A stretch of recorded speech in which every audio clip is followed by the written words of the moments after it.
jëmm ji nga xam ne lépp lu nit di sàkku ci suñu boroom moom mooy bunt bi tax mbindee fi mu bind yépp ngir jëmm ma tax suñu boroom feeñal sekkareem ci jëmm jooju joxañ ko doom aadama yi wan leen ne lépp luy sama yërmande ci kii lay jaare mu di boroom alxadratul ahmadiya ak alxadratul muhammadiya suñu boroom fonk ko ba nga xam ne nee na wa ma kaana allahu li yu'adhibahum wa anta fihim wa ma kaana allahu mu'adhibahum wa hum yastaghfiruna suñu boroom du mbugal mukk doomu aadama yi lu seeni tooñ bari bari bari du leen alak ngir jëmmi muhammad sallallahu alayhi wa sallam gannaaw xas na ñëw ci àdduna dëgg ci kaw suuf si dund fi ab diir mottali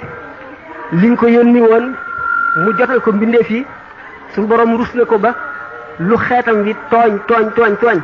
du leen alak daf leen di nége yomal xiyaam ndax yàlla ñu tuub ci diggante bi ba mën a mucc fonk gi ko suñu boroom fonk àgg na ci bis bi mu ganee àdduna jaam bi nga xam ne dafa ñëwoon wax Abu Lahab bi nga xam ne moo gën di noonu yonent bi sallallahu alayhi wasallam bi mu màggee ba tàmbalee woote bi mu ñëwee ne ko soxna Aminatu am na gone mu bëgg ba goreel jaam boobu Abu Lahab yéefar bu mag boobu nga xam ne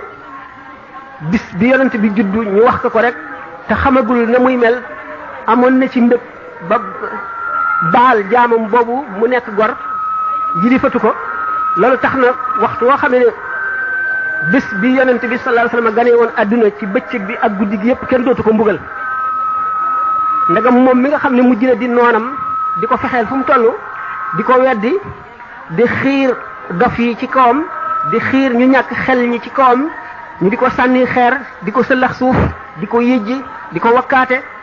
ndeke moom mi nga xam ne moo mujj mel noonu bañee xaritu yàlla mu bañe ko noonu moom la ñuy def waxtu woo xam ne juddu yonent bi sallallahu alayhi wasallam ñëw ne ñu bàyyi ko baal ko lim defoon ci guddi googu ak bëccëg bi ba kenn du ko mbugal ba mu weesu kon rawatina koo xam ne nag gëm nga Muhammad sallallahu alayhi wasallam gëm alquran gëm yàlla ak yonent yi bis bu mujj bi nga taxaw guddi gi fas ko yéene màggal bu àndeek sell sa tuyaaba ëllëg ku ko deful dana la ñee